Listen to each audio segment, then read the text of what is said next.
সাবেক স্বাস্থ্যমন্ত্রী জাহিদ মালেকের নির্বাচনী এলাকায় সাটুরিয়া উপজেলা স্বাস্থ্য কমপ্লেক্স। অনিয়ম আর দুর্নীতিতে ভরপুর এই উপজেলা স্বাস্থ্য কমপ্লেক্স এখন নিজেই রোগাক্রান্ত। হাসপাতাল প্রবেশের শুরুতেই রয়েছে একটি ভেষজ বাগান। এই বাগানের সৌন্দর্যবর্ধন ও রক্ষণাবেক্ষণের জন্য 23 থেকে 24 অর্থ বছরে সরকারিভাবে বরাদ্দ হয়েছে 3 লাখ টাকা, যার 3 পয়সার কাজও কর্তৃপক্ষ করেনি বলে অভিযোগ রয়েছে।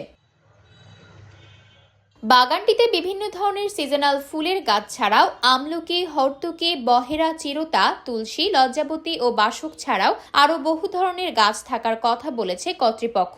কিন্তু সরেজমিনে পাওয়া যায় অল্প কিছু গাছের চারা। এগুলো আবার অযত্ন আর অবহেলায় নোংরা আবর্জনার বাগানে পরিণত হয়ে আছে।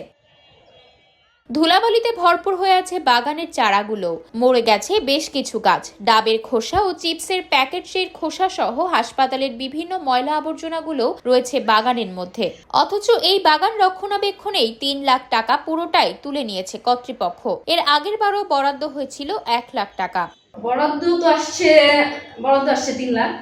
তো সেখানে তো আমরা ধরেন যে আমার আয়কর, ভ্যাট এগুলো দিয়ে আর ওখানে 10% বা 11% এরকম চলে যায়। তারপর আমরা যেটা পাই সেটা পুরোটাই খরচ করা হয়েছে।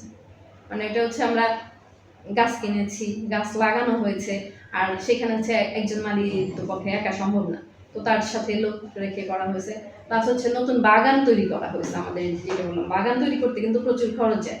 তো মানে একদম পুরো বাগানটাই মানে নতুন করে করতে হয়েছে। এখানে মাটি ফেলতে হয়েছে, তারপর হচ্ছে সেটাকে মানে আবার মাটি তৈরি করতে হয়েছে, বাউন্ডারি করতে হয়েছে। ওখানে কিন্তু বাউন্ডারি করতে আমার ইট, সিমেন্ট, বালু সব লাগছে। প্লাস হচ্ছে দিনমজুর তাদের লাগছে।